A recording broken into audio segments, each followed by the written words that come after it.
Welcome to Voiceform, a platform for your voice. Hosted by Roger Fisher. I hope you enjoy the video, and if so, please subscribe, leave a like, and comment what stood out to you most.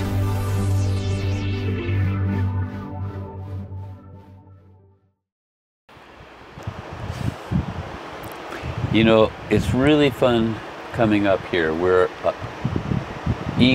northeast of Seattle, Washington, by the Skykomish River here.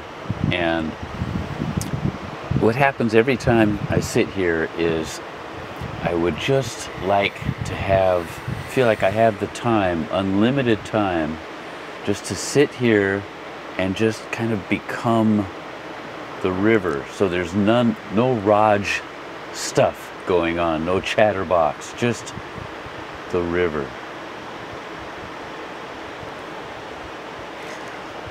So as far as that goes, and this becoming your new home, do you see a big transition in the realm of Raj stuff? Absolutely. And what that will be? Mostly in the realm of music, because where we are now, geez, we've lived in this house like 15 years, and I'm in such a non-creative, relatively non-creative rut, and having gone through some disease stuff.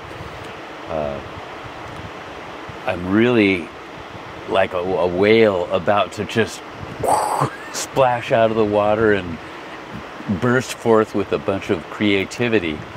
But in my little garage studio, it's just not conducive to that. And it's easy for people to get in a routine where they're not being productive, and that just becomes the way of life, and you don't necessarily notice it until you notice it, and then you go, holy shit, let me out of here, you know.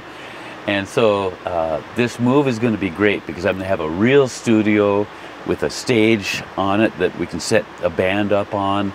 It's going to be acoustically, it's not going to be a dead room. It's going to be a room that has a very specific sound. It's going to have a signature sound to the room.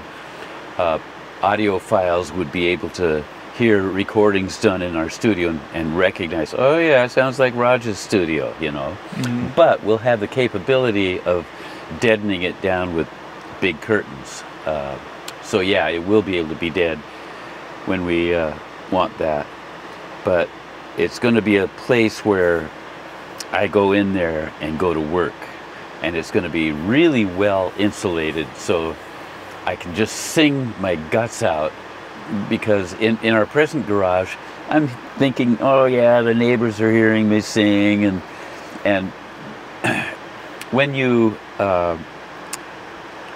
singing and exploring the depths of all the real estate you have here to produce sound with, you want to get wacky and you want to make sounds that are terrible, you know. And I don't necessarily want our neighbors to hear all that. So yeah. The studio will be great.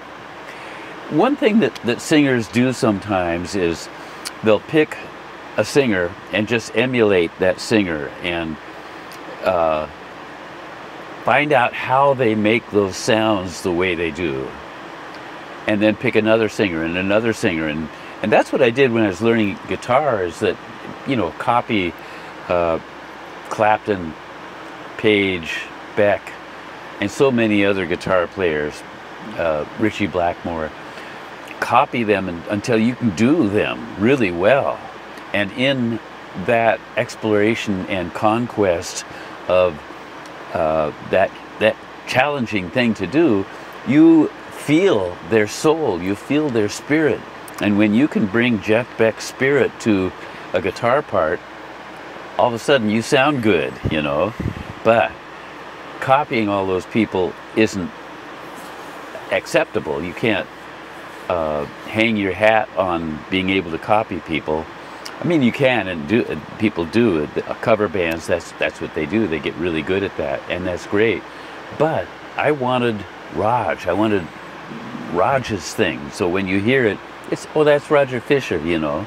Yeah. And so the formula for coming up with that is really simple. You just play and find stuff that you haven't heard before, and then you practice that thing and get more and more and more of those. But now so much time has gone by, and there's so many great guitar players out there since I was in the limelight. It's I think, yeah, I'm a lot less of a signature sound than I was when I was popular. So with you now taking inspirations from new artists and feeling that sense of like a whale about to burst, would you say any of those feelings are relative to things you might have felt in the 70s when you were going through similar feelings? Absolutely. And that's the beauty of aging, is that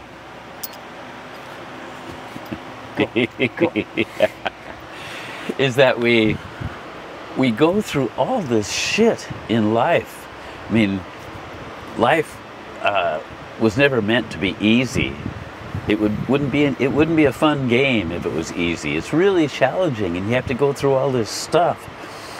And sometimes life gets in the way of doing what you think you want to do, or maybe doing what you think you were born to do.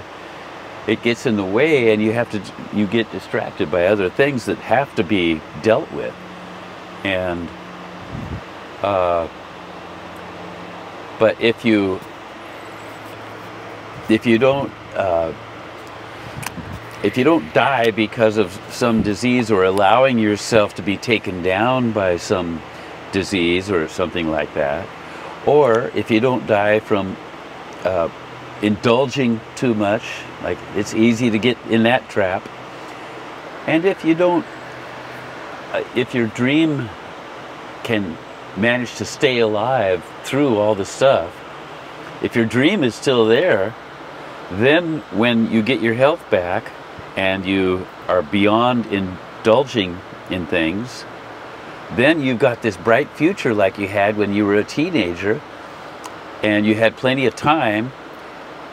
Aging gives you your time back when you retired. Now I've got time to do what I did when I was a teenager, so I'm all excited. It's so much fun, you know. There's so much joy to be had in looking at that challenge and saying, okay, I'm going for it again. My dream is still alive. My dream was never realized with Heart. If we would have kept Heart together